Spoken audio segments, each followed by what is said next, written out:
The flag was up, and there was in Armstrong's pocket a small bag of the moon.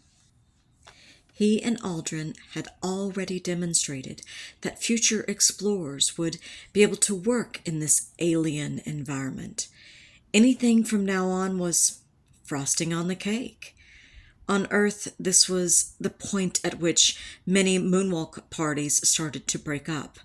But in Houston, a team of now quite frustrated geologists watched like children looking into a toy store on closed-circuit televisions.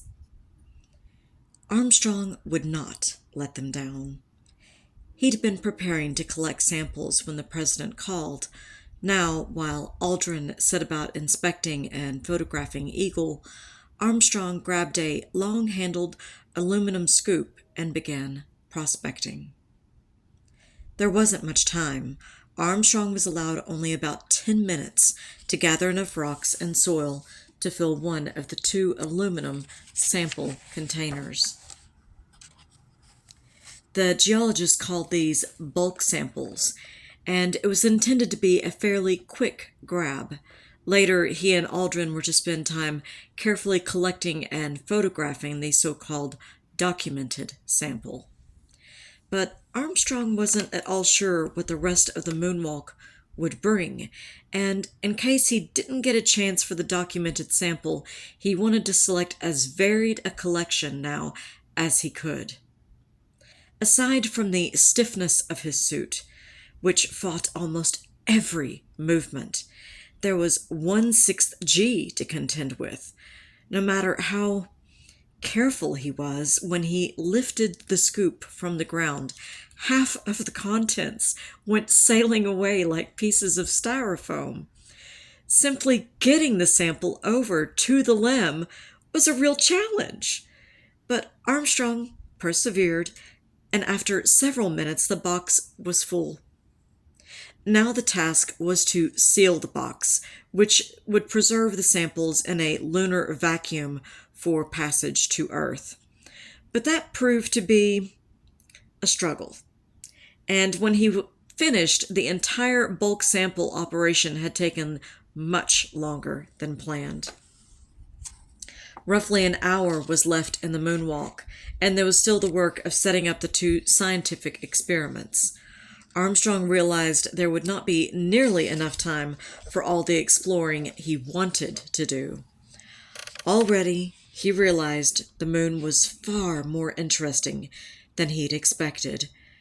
As he accompanied Aldrin on an inspection of Eagle's, his attention was constantly drawn to another interesting feature. Some of the small craters had at their centers bits of something shiny with a beautiful metallic luster. He had no idea what they were, but they looked just like blebs of molten solder on a workshop table. He wished he still had the scoop in his hand so he could go and collect some. Here and there he saw what looked like transparent crystals lying in the dust. The biggest was the size of a walnut. He would have to come back for these things later, during the documented sample, if there was time. The Sea of Tranquility was more rugged than Armstrong had expected, all bumps and hollows, and not an ideal place to set out a pair of scientific instruments.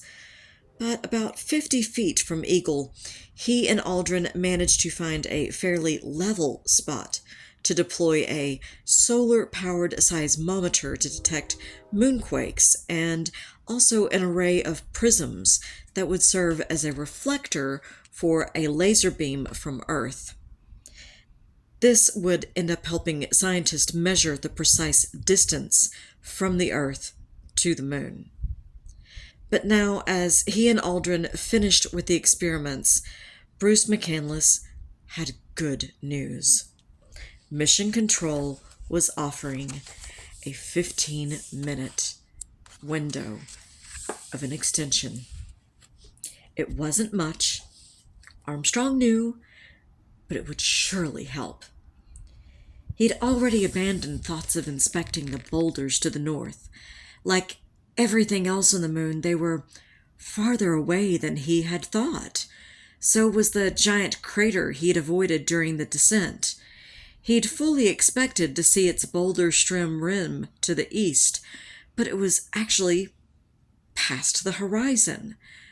But there was the smaller crater he'd flown over just before touching down. It was definitely reachable. According to the timeline, he and Aldrin were to start the documented sample now, but Armstrong figured a quick reconnaissance of the crater would be more valuable than the one or two rocks they could pick up in the same amount of time. In any case, he had already covered his bets with the bulk sample. Without a word to Houston, while Aldrin made his way back to Eagle, Armstrong took off running. Long, loping strides carried Armstrong into the sun's glare to the edge of the pit that looked to be about 80 feet across and 15 or 20 feet deep. Eagle was nearly 200 feet away, looking like a scale model. Armstrong wished he could climb down to the crater floor and pick up a piece of lunar bedrock, but he knew that he mustn't try. If he got into trouble, Aldrin's helping hands were quite a good distance off. He clicked off a series of pictures, hoping to document on film what he had no time to investigate or even describe. Then he headed back to the LEM.